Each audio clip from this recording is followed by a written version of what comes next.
Hey, want to skip those ads and get early access and bonus episodes of all Banana for Scale shows? Hop on over to truestory.fm/join and discover all the cool perks that come with being a member of the Banana for Scale family. Coming up, we put suggestive imagery on a bagel.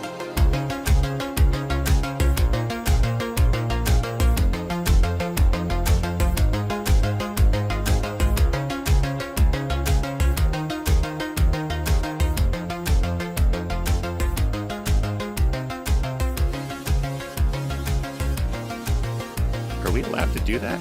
I don't know. I think in some countries, some stuff will be censored and some stuff will not be. And then, if you're eating this bagel on a plane and then you land in another country where it's like swapped, you might get arrested. I don't know. Greetings, Verse Jumpers. I'm not Lester Ryan Clark. And I'm not Kynan Diaz. We're another version of them from another universe, and this is another episode of Every Minute of Everything Everywhere All at Once, a show where we attempt to explain, evaluate, enlighten, and elucidate the Academy Award-winning film Everything Everywhere All at Once. Okay, so our minute... And it's the 60th minute. Mm-hmm. We are an hour into this thing, Kynan. Mm-hmm. That is hard for my brain to wrap itself around, that we have been doing this for an hour of the movie. Mm-hmm. I feel bad because we didn't plan, or maybe it snuck up on us. We don't have any kind of like special a thing to do on the 60th minute. You know what I mean? Buy everybody pizza. We should. Okay, everybody, check under your seats right now. And odds are one of you is going to find a pizza. In some universe, there's a pizza under there. Yeah, right. And if you are not in the universe where we did set all of this up and deliver pizzas to each and every one of you, we're sorry. That's the way the pizza lands on the roof. Sometimes. But yeah, our minute begins with some phallic imagery. And it ends with some vaginal imagery. Yes, folks, if you ever wondered where do bagels come from, now you have your answer. But let's get to the top of this minute. You'll remember we were in my favorite place, the hot dog. Second favorite place, I'd say. Really? No, it's a vagina joke. It's kind of okay. Don't worry about it. Don't worry about it. Oh, I get it. Yes. Got it. Okay.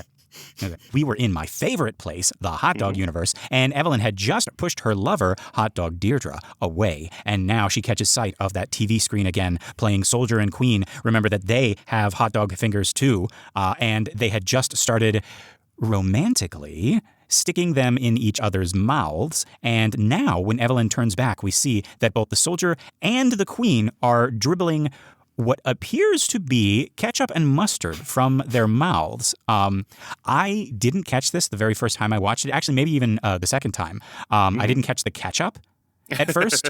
I thought it was just like runny cheese, like nacho cheese or something. Okay. All right. What is supposed to be happening here? Is it supposed to be coming out of their mouths or their fingers? Because I don't think we ever see it coming out of the fingers unless they are in the mouths, right? Now that's true. Now that might just be like a logistic thing. Like, here, hold this ketchup and mustard in your mouth, and then when she puts the hot dog in there, like spit it out like she shot it into your mouth, right, through her fingers. Right. So in the world of the story, maybe it does come out of the fingers, but we can't do that on this budget, so we cleverly hide it, in the mouths. Or is this supposed to be like saliva? That had not occurred to me. I think, I guess I'm just making big assumptions that this is sexual. This is, you know what happens when you make assumptions. But I guess you're right. And as you were talking, I went back to 2 hours, 9 minutes, 4 seconds to see what happens with Deirdre and Evelyn at the end of their lovemaking session. And you're right. We don't actually see ketchup and mustard coming out of the hot dogs, but yeah. There's no. That's gotta be what it is. That's what I'm saying. That's what I want to. I mean, folks, I took you all on this journey just to tell you, I still think it comes out of the fingers. Okay, good.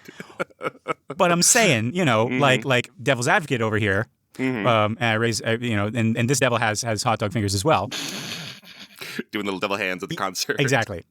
I'm saying that without any input from the Daniels or anybody else, and maybe there might be, I might have missed some commentary or something, but we could also say, oh, this is like the saliva when they get hot and heavy or something. Which is, now that I'm saying it, is equally gross. I don't know. Yeah, we don't know what else happens after 10 billion BC, after they evolve. This different branch. All sorts of things could evolve. Oh, yeah. That's a lot of time. It is. But yeah, either way, Evelyn sees this, and instinctively she puts her hands to her mouth as if she's going to barf. And then she notices the fingers and almost does barf. I love that. It's so quick, but it's like, it's the perfect thing. Yeah, she's like going to cover her mouth, like to comfort herself with her hands as she's, retching. Yeah. And then go, oh, that's also retchful. Yeah. All right. Hot Dog Deirdre must think like she's going crazy, being grossed out by her own hands. Or does she think that she's grossed out because she touched her? Yeah, I don't know. Yeah, we don't get a shot of Deirdre here, right? Right. But now I'm thinking she's like, ugh, like looking at her hands. It's just like, 1 minute you're warm and then you're cold and then like you look like you're disgusted that you touched me. You're gonna throw up because I put my hand on your shoulder. Yeah. Oh, poor Hot Dog Deirdre. Oh. And then we hear Jobu's voice. She's saying, "Of all the Evelyns I've seen," and we cut back and we're in that darkened hallway. Jobu is leaning in closer as our Evelyn, unable to back away, slides down against the wall into this defeated sitting position. Jobu finishes. She says, "You're definitely one of the most interesting ones." Okay. Maybe other Evelyns never even made it this far in the training. Or maybe some of them were like really good, like immediately believed Alpha Waymond and got on board, did the training, but they were just like any other verse jumper, right? They were like as, unremarkable and unmemorable as like all the other like soldiers, Yeah, they're like Peter and Audrey.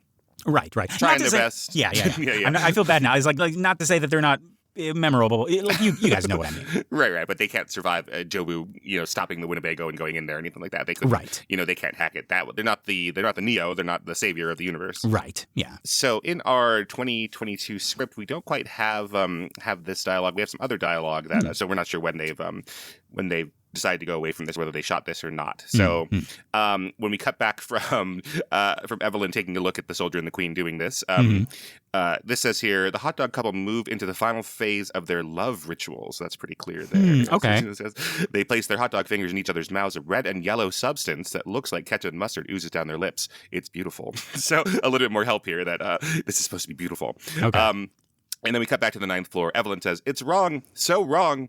Jobu, "No wrong, no right. Only wronged." "No Coke, no Pepsi. Only Pokesie." Is that in the script too, or did you? This is in the script. No, I'm waiting for laughter because I knew that would happen. But it all just tastes the same. And then here, let me help you open your mind. So that's what we pick back up here. Only Pokesie. Okay, so we have Google. Google, right? Wronked. No good, no evil, right? Yeah. No right, no wrong. And Pokesie. You don't have to choose in this universe. No Coke, no Pepsi. Look at that. Yeah, we were doing a party. Socratato. That's right. Wait, aristocracy. No, that's just aristocracy. Yeah. Aristocracy. It can't be aristoc. It has to be aristoc. Aristocratato. Yeah. That's all three of them. Yeah, it is. Oh, I don't think Jobu even deals with three at once. That's crazy. Oh, yeah. Yeah, we were putting on a party in Tennessee, and it's like, okay, we have to get sodas for everybody, and it's like, oh, okay, well, if we get Coke, some people are going to want Pepsis. We got to get Coke and Pepsi. And I said, don't invite the people who like Pepsi to your house. I feel like one side of that divide would be totally fine if all you had was the other thing. And the other side would be like, no, that's not okay. You should have brought both. Right. Well, the Pepsi people, I think, honestly, Coke people are snobs about it. Pepsi people don't care if you bring Coke because Coke is better. Well, okay. I guess we have drawn a line in Pepsi people don't have working palates. That's why they like Pepsi. So they can't tell the difference. I see. Okay. No, I know you're a Pepsi house. I'm a Coke house. But Jobu sees through all of this soda snobbery. Yes. Yeah. Yep. Pokesie. Only Pokesie. But yeah, now we're on this close-up of Evelyn, and I like this moment. In her fear, in her defeat, she has nothing left but to ask, What do you want from me? Mm-hmm. And I like what both the camera and the sound are doing here. The camera is doing what looks like a distorted Zolly. Yeah. It almost looks like she's falling or sinking into the door. Mm-hmm. And then the sound. Maybe we should say what a Zolly is.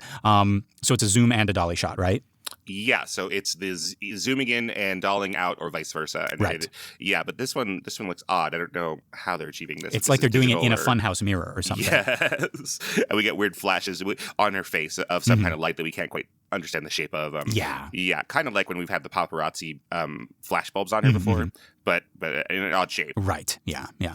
And then the sound. It sounds like a snarling cat and a whimpering puppy. Yeah, the Zarathustra is finishing up, and we hear some of the ape murders. Oh, okay, that's what that might be. Okay. It might also be a snarling. It's a bunch of things. It's so much stuff happening at once. Yeah, but yeah, as Zarathustra sort of like tapers out, right? And then in the back, there's this like hollow boom, and it's always like when we're back with Jobu, I feel like that's the unspoken presence of the bagel. It's like just the sound, like the vastness of the ocean or the emptiness of space. I know neither of those things like make a boom sound, but it's like the idea of that, like this big, ominous thing. There must be big booms in the ocean, whale farts or other things like that. Sure. Yeah. But like this is a specific, I don't want to say stock sound, but like it is like a tried and true sound that's almost not even a sound because it's almost like you're not supposed to hear it, but it's like when somebody in the movie mentions the thing or somebody appears or somebody has like this realization and you just hear like way, way, way soft like in the back, but it's like something big, just like a giant door just closed or something. It's like boom, something like that. It has arrived, or the realization has arrived, or something. Something's happened. Yeah. Or maybe better, it's like the door has swung open and like hit the wall or something. And yeah, before Jobu answers her mother's question, we get about 5 seconds of her thinking about how she's going to answer it. And I know that doesn't seem long, like to most movie viewers, but like as we're doing this minute by minute, I was like, oh, this is like a big chunk of the minute is her thinking about how she's going to answer. And I know, we talked about, she's probably done this 100 times and, a lot of this is performative, but I like to think that this pause was genuine. Just like with Alpha Waymond, I like to think that Jobu is also deciding in real time whether to move forward with this Evelyn. And here she's like, do I say my usual phrase here or do I show her the thing? All right. And she must have enough faith in this Evelyn because she takes a breath and then she pauses like, actually, you know what? And again, I feel like maybe this was spontaneous. What do you think? Right. So we only have two things to judge this on, which is sort of the backstory of what's been going on as she's looking for all these Evelyns. And then the only other time when we've seen that put into practice is when she kills the closet Evelyn, right? Right. Yeah, and that we will understand later on is her trying to show her the bagel, I suppose, and then it explodes her brain. Yeah. Show her the bagel or, I mean, again, with the ketchup and mustard, like yeah, I think that's what that is also, and this is her deciding to do the same thing and see if it works, or maybe not show closet Evelyn the bagel, but she's trying to tap something into her mind, right? Because that's the second part of my question here too. Is like, well, how many people has she shown the bagel to? Because I think you're right. Like it is. It's not like it's costing her more energy or more like mana points or something, but like it does cost something emotionally, probably. Like you were talking about with Alpha Waymond, how many times has he allowed himself to get close to the Evelyns, right? Right. So like Jobu is about to get close to this Evelyn, and like that's a weird risk, right? Like do I take her to the Temple of the Bagel just to have to kill her in 5 minutes? Like that sucks. Like not just like in terms of time or like emotional investment though. And I mean, like if we're talking about emotional investment, like. I'm going to show her this thing that I made, that is like bigger than any childhood drawing, any, piece of art that I made. Right. Like almost like my child. Right. Yeah. And go ahead. I'm sorry. And once I show her this, she's going to react in a certain way. And can I handle that? Handle her reaction. Right. Can I handle that today? Do I really want to go through that? Because that has to be just about all of them, right? And that she does trust enough to show the bagel have a bad reaction. Because like, compared it to like her child, but also like this is me, or maybe not me, but like the culmination of like all of my wants and my needs and my like this represents me in some way. So her reacting negatively to the bagel is going to be it's going to be a daughter's nightmare of her mother reacting negatively to her. Right. And she's put herself out there so many times, and it's got to almost always been negative, right? Yeah. So it's really tough. It's like the reason why people sort of cycle through and they stop asking people out, right? They stop dressing up and trying to look nice at bars and stuff, and then they get turned down and they just started going that cycle. Like that's not costless. It's not risk-free. Right. Yeah. There's this advice that I give to my students. It is a little vulgar, just to warn you all at home, but it's from Judd Apatow, who, in like from 2005 to like 2020 was like the king of all American comedy, right? I mean, like he's like the biggest person in comedy and movies, right? Yeah. And he says that whenever he showed a movie to somebody, like to ask for notes, like, hey, take a look at my movie, it feels like taking your dick out and asking for their opinion. Because it's so private, right? Yeah. And like that's the trick with like making movies or making any kind of art. Really, like it has to be so awful and vulnerable for it to be worth anything, right? But then you do want people to like it, right? Like it doesn't matter what it is, a movie or piece of art. I mean, like it's for the audience, so you're gonna have to get their feedback at some point, and and so this is the person who's at the top of their game in his field, right? And it still feels like that to him, like every single time. He's like, to show them knocked up, which is pretty much a masterpiece, or this is 40, which is really personal and some people really had trouble with, right? And it's like, it's so vulnerable every single time. Yeah.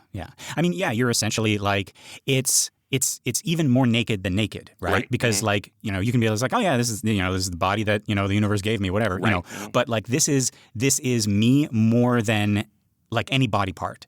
This is my heart. This is my mind. This is what the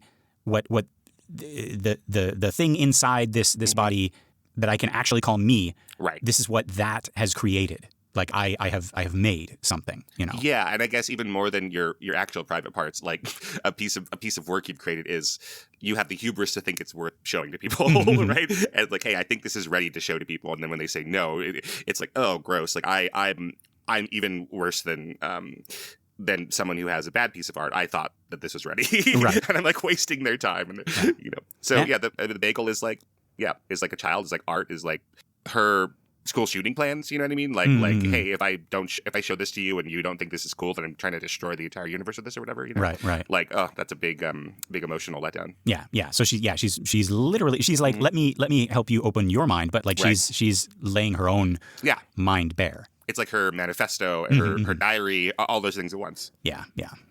Which weirdly, or maybe not weirdly, I guess, but like, if everything is on that bagel, then those things are on there too. Right.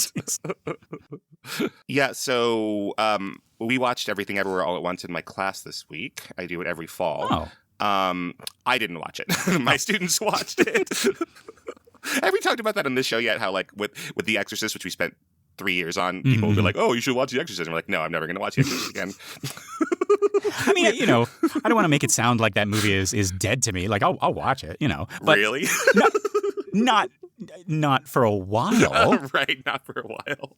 But actually, no, that movie has a slightly different flavor to it than this movie. I'll watch this movie again. I showed this movie at the end of the spring semester. Okay. That's right. Yeah. Well, yeah, so I'm showing it every fall in my class on, it's called Story Development. And like, it's because we have the 2017 script, which is so different. So we watch the movie and then they read the 2017 script and we make comparisons to it. So it's very valuable because, as I've said before, like the 2017 script has just very different choices, and they're not necessarily wrong choices. Like in that one, Joy is estranged from her parents. Like that makes a lot of sense. But in our movie, like we see the value of having her around. Like in the other one, they don't actually have any scenes where they're Joy and the parents. It's Jobu and Jackie Chan. Right? Okay. Yeah. So it's like, oh god, well that does make sense, because if you want them to get together, screenwriting physics should say they should be as far away from that as you can at the beginning, which would be they're not talking and then they're going to get together at the end, right? Right. So it's like nothing like wrong, but there is a big missing part in that there is no bagel in the 2017 version. Yeah, and my students were talking about, it's like, yeah, like you don't know when they came up with the bagel idea, but one of them was saying like, hey, if you were to ask somebody like what was the nugget that the Daniels like came up with, right, that was like true in every single draft of it, they would assume the bagel was there.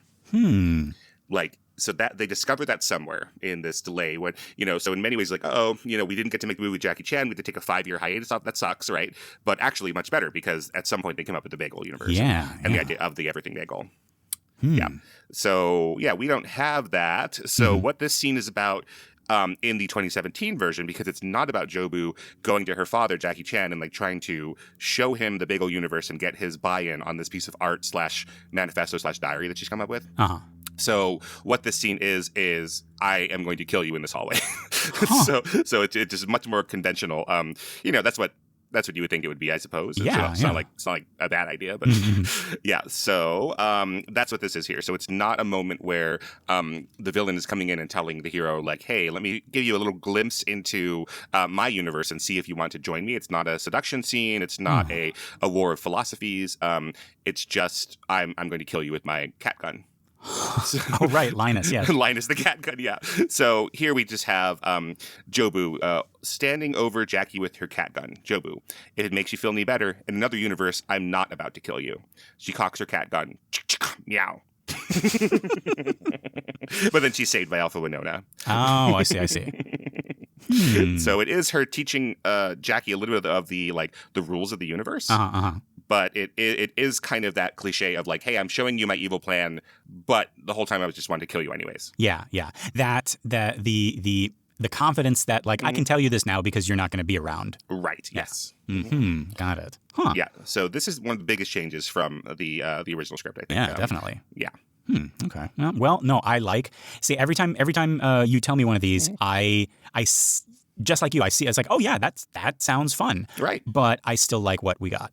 Oh, it's so much better in the yeah. This is one where, it's like that's part of the lesson to teach the student. It's like, wow, these things kind of come together. So it's sometime between 2017 and 2022, they come up with the bagel idea, and then everyone talking to them or the Daniels themselves. Then it's like, okay, gosh, we're going to have the bagel. The umbrella should have donuts on it. The umbrella should have circles on it, right? We start thinking about Wayman in our version cooks Deirdre cookies. There's no cookies in the original one. The Kung Fu Master, tests Evelyn with a cookie. It's like the bagel, right? And the one that she has the almond in the middle. Oh, like the googly eyes, which aren't in the 2017 version either, right? Like Wayman in this one has the googly eyes. Oh, then she's going to put the googly eye on her forehead. It's going to be like a third eye, but also the reverse of the bagel, right? Like once you have an idea, they can start to feed on each other if you're sort of open to them. It doesn't have to come all at once, deigned by God. Right. Oh, that is actually interesting because unlike the bagel in the movie, which is kind of like sucking everything in, and it's like a culmination of everything matters, so nothing matters, right? And it's kind of like erasing everything. The concept of the bagel by the Daniels gave birth to all of this other imagery that we have in the film. So the googly eyes and the circles and the big black circle on the receipt. Right. And, yes, exactly. Oh, that is so cool. It did the opposite of what the bagel does. Yeah, that's true. I didn't think about that. Yeah, that's great. Huh. Okay. Okay. Well, thank goodness for the bagel. All hail bagel. You know what? I'm converted now. It worked. Jobu came. It was Jobu and Deirdre, right? And they were in their nice little conservative suits, right? And they knocked on the door. It's like, hey, do you have a moment? Can we talk to you about the bagel? And you're like, what? And I because I don't like being impolite. I invited them in. We sat down, even though I was like, I'm not going to, no, I'm just going to, and I'm already preparing the speech of hey, listen, I'm not that religious. or if I was raised this way. And it's just, thank you for your time. And I don't want to waste any more of your time. And I appreciate that you believe that, you're doing, something really, really good. Right. And somehow, before I even got to that speech, they had oh, it was real sneaky of them. They just got me. I started talking about it and convincing myself. And so now, Kynan, you can't see me, but I am in a conservative suit of my own. And I wanted to ask you, and you listeners, since I have you here right now, have you considered giving everything to the Everything Bagel? Wait. Shouldn't that be, have you considered donating $5 a month to the whatever we are? banana for scale. How's the pitch go? Well, see, Kynan, that's the thing, is that money is meaningless. And... Don't tell them that. I want their money. And 5-star reviews. I mean, what's that going to do, Kynan? What, you know, like, I could give you 10 5-star reviews. What's that going to accomplish? Pay for my goddamn microphone. Okay. It feels like you're maybe not ready.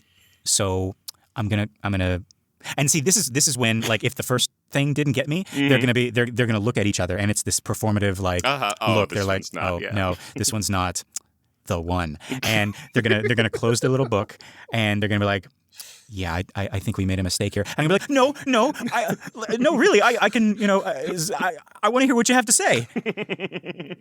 I could sign up for every reading list. Here's $5, just to prove that I don't care about anything. Yeah, you want the deed to my house? Here. And yeah. Yeah. I've thought, you know, I because I'm in Las Vegas. You're from Las Vegas. Yeah, and there's, so, you know, LDS missionaries everywhere. They which is Latter-day Saints. That's what people would call Mormons in other places. Yeah. They've never been to my house. I would like to get a pitch from a Latter-day Saint. You know, all my LDS friends are so nice. I'm like, oh, these people are probably so nice too. As prevalent as that trope is, and then you know, you like the Jehovah's Witnesses and everything like that. I don't think I've ever had anybody come up to me. No, I see them everywhere. But yeah. I did have somebody, and this was back when I liked Harry Potter. I was walking out of, I think it was a library. It wasn't a bookstore. It was a library. I think I was trying it out. I had the first book, and I was like, Stephen King says it's cool. So, you know, this is back before he knew about J.K. Rowling, before the world knew. And I was just walking out, and this lady comes up to me, and she's like, hey, I noticed you're reading Harry Potter, and I'm like, yeah. And she's like, here, take this little pamphlet, and she said, like, as she's walking away, she's like, it changed my life. And I look down, and there's this very, like, Temu or Wish version of Harry Potter on the front, and he's got it's a broom, but it's like a regular, like, industrial household. It's not like a whimsical broom. You know what I mean? I do know. Yeah, like it has like the plastic bristles, you know? Right. And it's in like a flat shape, you know? And I open this thing up, and at first it seems like it's like, oh yeah, you know, it's like we've known a Dudley or a Draco before, and you know, it's like Harry Potter seems to, you know, be having a really hard time, and you know, he could be, you know, a boy that you root for, you know. But what you might not know is that all magic comes from the devil. And Harry and his friends are evil. They can't even afford a whimsical broom. Yeah. Right? And I was like, oh, okay. And I think that, more than anything, made me read the rest of the series. Yeah, it sounds metal as hell. Yeah, I was like, oh, geez, I didn't know. It's like, okay, Stephen King says to read it. That's one point. And then this lady says, don't read it. And I'm like, wow, okay, I guess I better get through this first book. Yeah. Right? Yeah. So, no, that was the only, like, religious solicitation I had ever had. Yeah. Well, yeah, I guess I don't walk around. I'm always driving when I see the LDS elders out there. So would it be, if I see them next time and just, like, cross my car across traffic, hey, guys, like, tell me, let's have some coffee. They'll probably still do it. Well, yeah. They're very, very nice. They're all very, very nice. But they also, I mean, I think they'll smell that you're not going to sign up from a mile away. Well, that's also the trouble, because they might be like, here, have our book. And like, oh, I've already got your book. I got 5 copies in the trunk. I've got like... Come on over to my house. I just want to hear the spiel. I just want to hear the whole thing. Yeah, I think, you know what? I think that's a really effective way to keep religious solicitors away. Like, want to hearing them. Yeah. Like, let's go, hey, tell me. So now, if it ever does happen to me, I was like, oh, good, another one. Come on in. Come on in. I got room. I think I got room for you. Come on. The coffee's still out from the other 2. Yeah. All right. Well, there we go. Yes. So now you know, listeners, too, how to avoid that. Yeah. But anyway, Jobu is doing that here. Is Yeah. this point? Yeah, Yes, she's or even more. I think she's like opening up herself to her mother, right? And seeing and making that decision and seeing what's going to happen, Right. Yeah, and so yes, she says here. And she kneels down even closer as Evelyn is sort of cowering against the door, still with her hands up in the defensive, like hot dog, pose. Right. Cat in handcuffs pose. Exactly. Yeah. Although the handcuffs are gone. And Jobu takes her own hands and places them gently on her mother's. I also like Evelyn's reaction. She doesn't know what to expect. She makes this face and she reacts to the touch. She doesn't know if this is like going to kill her or, maybe it's shades of, the previous script. But Jobu begins to clasp her mother's hands together as if in prayer. But then she flips them on the side so that one hand is on top of the other. And then we get an overhead shot as she parts the middle and ring finger, and by now, I think we understand do we understand what's going on? Well, I knew instantly what was going on and laughed very hard in the audience, and it was clear that the others hadn't caught up yet. But I had a dirtier brain than the other people in my audience, and I understood exactly what was happening. Okay, I'm going to need some help. I didn't understand this the first time, and then I heard somebody, maybe it was the Daniels, talking about that. This is like a schoolyard thing. Like kids would do this, like one of those like little paper foldy things, or like here's the church, here's the steeple, da da da da, that type of thing. But beyond that, I don't know. Like I know that the thing you make with the two hands is supposed to look like a vagina. That's right. And somebody said it's like, oh yeah, this is like a thing girls do, and I was like, why would girls need to know? It's got to be a thing that boys do. I think everybody does it. But everyone with Lester, I guess. Yeah, I've never. It is to.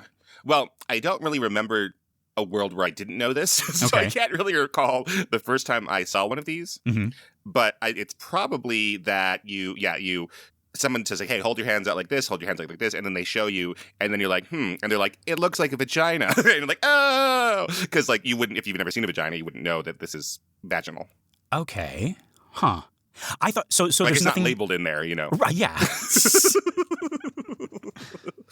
What's this little like bullet point? I was like, oh, I don't remember having that on my hand. Right. Okay, so it doesn't like serve any.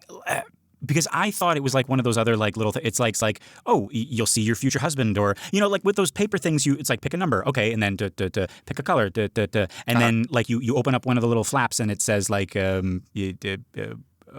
orange or something like that, right? Right. Well, these just look like flaps, but they're fingers. Yes. Yes. So there's nothing to actually open up. No. Okay. So there's no. It's not like, oh, this is what your like future job is going to be. Like there's no like. Nope. This is what your vagina looks like. Okay. That's it. There's and no I feel game like to it. I feel like all individuals with a vagina would be like, I knew that. I don't know. I mean, back in the 90s, I mean, there was a whole movement in the 90s, like in the Vagina Monologues, to like get women to look at their own vaginas. That's what the Vagina Monologues is about. Huh. Because previously there was all this like culture too, like you're dirty down there. It's not something for you to even look at. So a lot of women, I don't know, hadn't seen it. I'm sure that's still the truth today. Like hadn't seen like in the sense like they haven't like like looked at themselves. Yeah. Like see like in all caps seen. You mean? Like not like what the hell is going on? No, but really, no. That's what in the Vagina Monologues. It's like oh, I went to this class and they encouraged me to look at myself in the mirror because and then like these are, I guess in the 90s they would be like what, born in the 50s or whatever, and then they like go to these classes and it's like, hey, I've been trained not to look at myself, just to not even look at my womanhood. Right. Even in a non-sexual way. Yeah. Right. Just like. In this like detached kind of like medical am I nice and healthy? Am I? There's no reason. Yeah, exactly. There's no reason for you to ever do that. It's disgusting. It's dirty. Yeah. Oh, that's like that is such a. Now I'm thinking about it. Yeah, no, you're right. Like what is it like in Carrie? Like right. She didn't even tell her daughter about like what a period was. Right. To be aware of that in the future. Right. And she and Carrie thought like she was dying. Right. Oh my God. Yeah. Like and like on the other end of that, like guys like also like non-sexual. It was like, hey, look at this, and it's like, it's like look how weird and goofy it looks, Right, exactly. Look what I could do, It's like doing the what do you call it, like the Rickroll thing or whatever, Right. And just being like, and so neither of them being sexual, but like just like being like, oh, this is a goofy fun like thing, and on the other end, it's like I can't even like my eyes can't even go down there. Right. Yeah. I would be a bad woman to have done that, to look at myself. Oh God. And just that shaping all of culture, Mm-hmm. you know, through, you know, up until now. Right. Yeah. Ugh. Yeah. Yeah. So, I mean, I'm partly bringing this up because it seems like Evelyn isn't familiar with this trick. Yeah, it seems like she doesn't know what's going on. Right. And Evelyn is of that generation that the Vagina Monologues is talking to. Yeah, and Jobu is much more. Joy is like much more. It's like relax. Absolutely. You know, Right. it's anatomy. Whatever. It's anatomy, right. You learn it in well, you should learn it in school, right? Yeah. And so Evelyn's hands are even shaking as they're doing this, you know. Huh. Okay. Huh. Which is partially this person just killed a bunch of cops. Right. But also this intimacy is so odd and scary, right? I like to think that the shaking and the like the fear, the hesitance is like getting closer to her daughter is scarier to her. Yes. Than the fact that, you know, she just killed like a whole bunch of people. Right. Mm-hmm. Yeah. Yeah, in the script it says, with their hands together, Jobu opens her fingers like Spock. Is how she does that. Yeah. I was thinking of how to write this, and I was like, yeah, there's like Spock. It's Spock, yeah. He does the live long and prosper thing. Right, yeah. Yeah, which I cannot do without help from my other hand. Yeah, mine are shaking as I'm doing it right now. Like unnatural. Please let me close. Yeah. Yeah, I can't do it. Yeah. It says Evelyn grimaces as she realizes this is the infamous playground hand vagina trick in which young boys approximate the appearance of a vagina. Okay, see, I was right. Okay. Uh-huh. Huh. Yeah. Okay. I think that so they say that Evelyn realizes what this is. I don't think that Michelle Yeoh is doing that here. I think that she's more accurate. That no, a woman of her age would not know what this is. Right. Like what? How would? Because she doesn't have a son. So how would she? How would that kind of like cross her path? You know. Right. Mm-hmm. Yeah. But yeah, Jobu places her own like hand into this opening. I can't think of any other way to say it other than she scissors her mother with her hands. Sure. And okay, why do they call that scissoring? Because it looks like scissors. Have you ever taken a pair of scissors and cut another pair of scissors? Well, you don't cut them. Yeah, you. I've never taken another pair. I've never taken two pairs of scissors and put them like that. Ruins the scissors.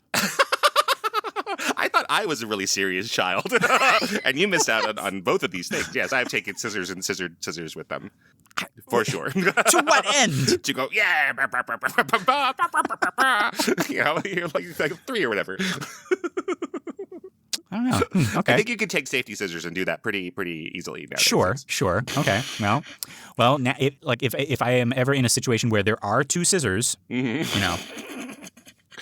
Then maybe I'll give it a try. Maybe it'll open up my mind. But that's part of the trouble. I was trying to find what you call this besides the hand vagina. Yeah. And that's the closest that I got. That's another Guillermo del Toro movie. That's like...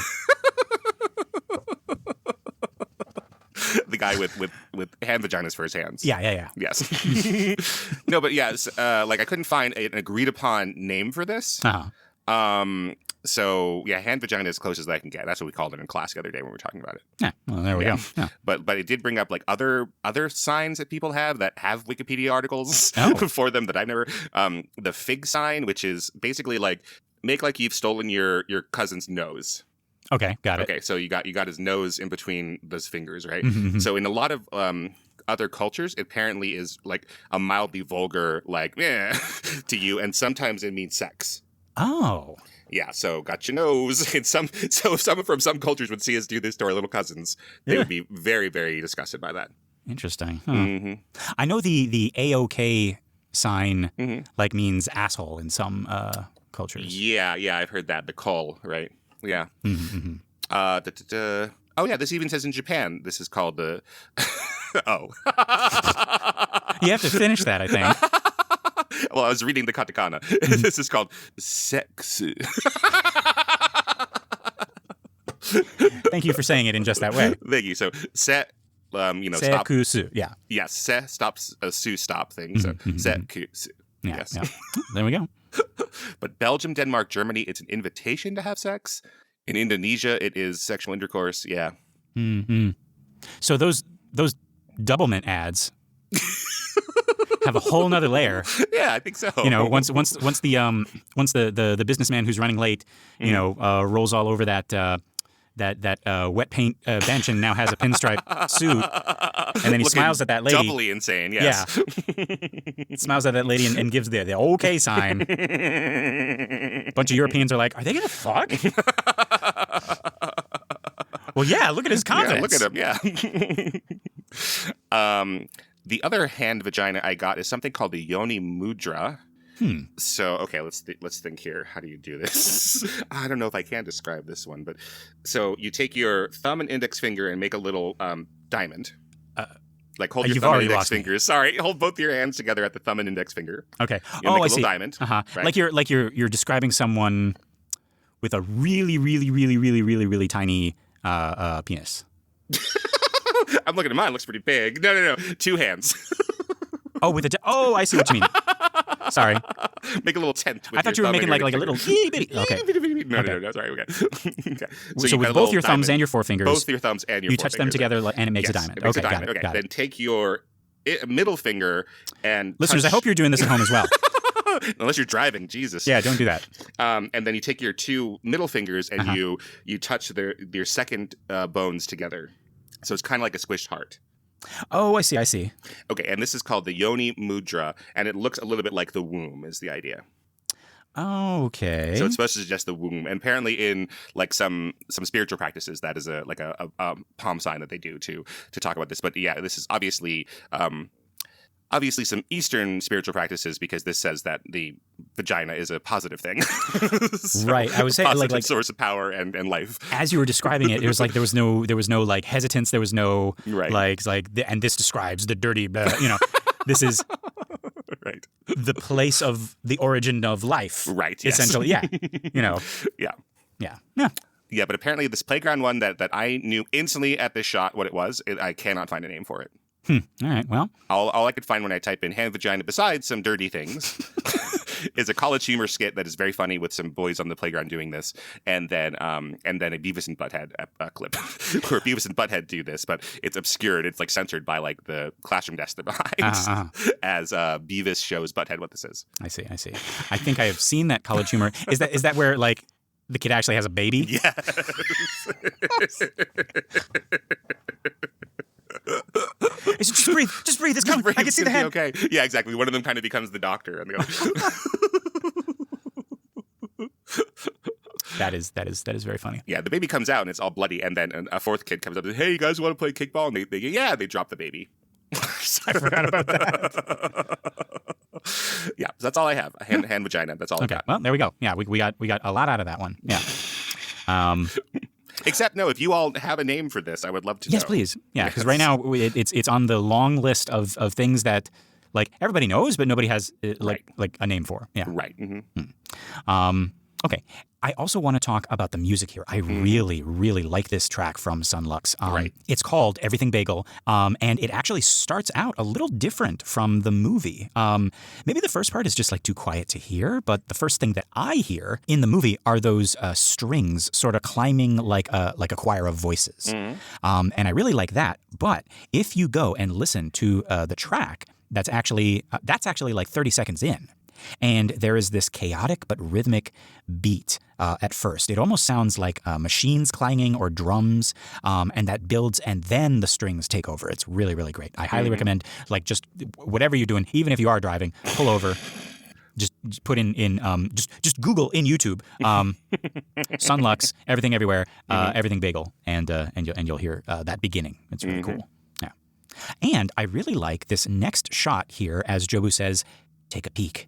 And it's blackness, and then we get Evelyn's hands parting in the darkness, and her face peeks in, and it's very quick, but her expression starts out puzzled, and then her eyes open wide as she begins to see something. Mm-hmm.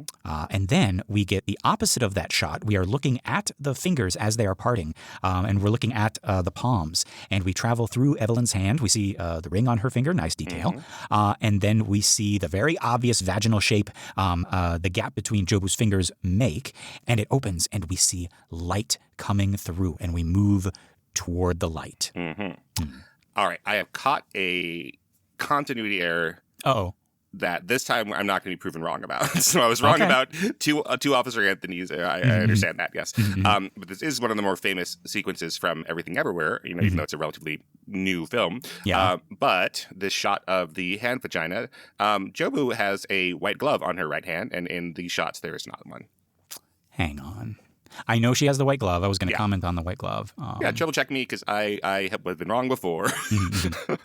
But is it one of those gloves that has like, sometimes they're no, it's covering her whole hand. Because sometimes gloves, they don't cover the whole. Sometimes gloves aren't gloves at all. Yeah. All right. Okay. Are you happy, Kynan? I wanted to.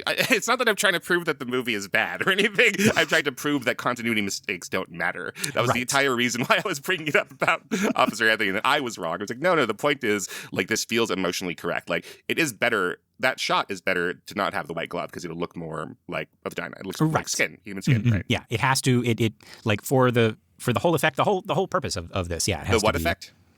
The whole effect. I didn't even realize. No, it's beautiful. It's beautiful. Yes, it is. It is very beautiful. It is.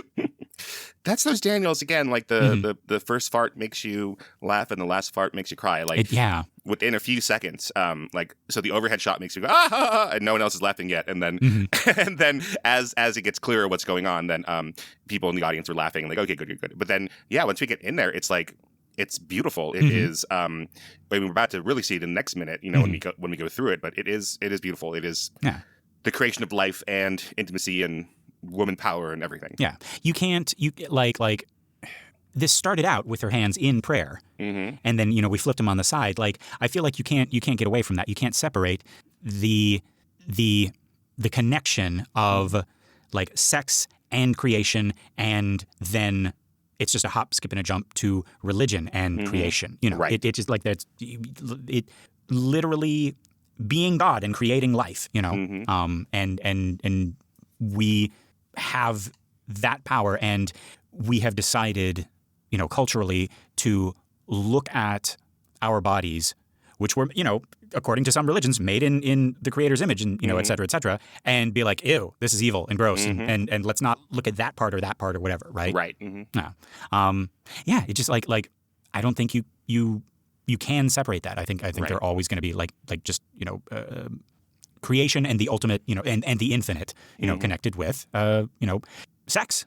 Yeah. To paraphrase a webcomic that I saw once, like, hey, we need to cover your genitals, but you need to wear clothes that tell us what kind of genitals you have. So you're saying... really, when we're looking at you, we know what your genitals are. So you're saying, like in cartoons, that bow right. is a hair vagina. And that tie is a neck dick. All right, I think I figured it out. Oh, yeah, let me give this comic credit here. This is... this is webcomicname.com. Perfect. Yeah. They called it that specifically because they knew you would be reading it on the air. They are very good, but I'm like, I can never remember the name of that comic. They have a very distinctive style. Yeah, webcomicname.com, yes. Okay, well, there we go. You need to hide your genitals, but only wear clothing that represents those genitals. Whenever people see your clothes, they should really be thinking about your genitals. Yep. Genitals. Genesis. Right? Like, that's not even a joke. It's I'm sure, without even looking it up, that comes from the same root word. Right. Yeah. And one of them is holy, and the other is a book. Lesser. No, I was trying. And the other is holy in a different way. Yes, you keep saying that. The whole time. The whole time. No, that's next minute. All right. Anyway, okay, folks. This has been the 60th minute of every minute of Everything Everywhere All at Once. I've been Lester Ryan Clark. You can find me on all the socials as Lester Ryan Clark. And I've been Kynan Diaz. In your universe, I'm on Instagram and Letterboxd as Howdy Kynan. Yeah, we got our Facebook listener group, Banana for Scale. It's a community for all of our shows, including this one. It's a private group, but just request to join and you'll be sucked into the banana. If you want more, consider joining us at truestory.fm/join and look for Banana for Scale. That's us. You get bonus episodes of all our shows, access to our Discord, and you get your episodes a week early and ad-free. Pretty cool. Just $5. If you're not sure about that yet, one thing you can do that's absolutely free and would really mean the universes to us would be to give us a 5-star rating on iTunes or Spotify or wherever you listen to our show. That and sharing the show by word of mouth or on social media is going to help our little podcast grow and find more cool people like you. All right. Okay, time to jump. Let's see. All right. Assuming that I am also in the hot dog universe, I'm just kind of like, I'm where Shoe Guy was at the beginning of the movie, right? Except I don't have shoes in there. Or maybe I do. I'm going to run really quickly to the bathroom just to see where this ketchup and mustard comes from. I did not mean to pause that way. But no, like assuming I also have hot dog fingers and I'm in the, and these two ladies are arguing right there and one of them's watching the TV and I'm just gonna like slip quietly into the bathroom and figure this out because like this is driving me nuts. Like, does the ketchup and mustard come out of my fingers? Does it come out of my mouth? What's going on? Yeah. It's driving me nuts. Oh,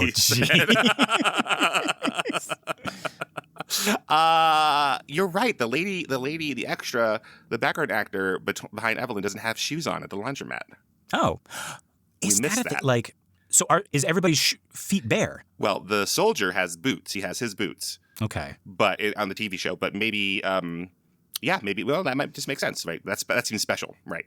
Because, okay, yeah. So her feet are bare, and then Deirdre like hops away, and she's playing the piano with her feet. So. Right. So they would always be uncovered. I think so. Because otherwise, like think of like putting like mittens on your hands and just like wearing mittens on your hand, like hard mittens, like with the the rigidity of shoes, right? And trying to so they would always have to be bare, huh? Yeah. Mm-hmm. Only soldiers wear boots. Right. Huh. All right. Well, you'll figure that out in the bathroom. Might take you some time. Yeah. I didn't bring anything in there with me, so yeah. Well, I can't believe that I'm going to be quoting the Big Bang Theory on my show here, but I'm going to. So when they're doing their hand vagina, I'm going to introduce them to a little game that is rock, paper, scissors, lizard, Spock. Okay. Do you know this? I don't. So it's rock, paper, scissors with the lizard Spock expansion that Sheldon and Raj create on the Big Bang Theory. That includes a lizard, which is a little like Kermit hand. That's lizard. Kermit hand. What do you when you say Kermit hand? Like make like you're operating Kermit the Frog. Oh, I see. Okay. That's a lizard. So like the chatterbox hand, like okay, right. And then Spock is the Spock symbol. Right. Yes. Okay. So Spock beats scissors. Scissors beats paper. Paper beats rock. Rock beats lizard. Lizard beats Spock. I'll trust you.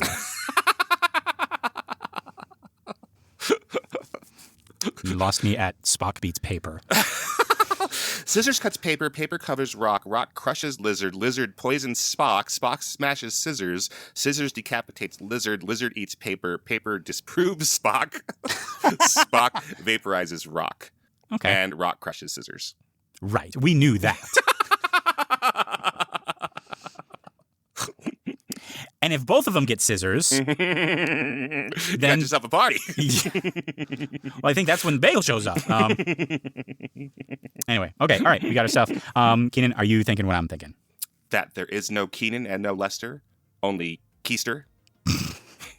In the small but infinite space between you saying it, I was trying to think of every iteration. And I did not think of Keister. You were sitting on it the whole time. I was. All right, folks, with that, we'll see you next time. 1, 2, 3.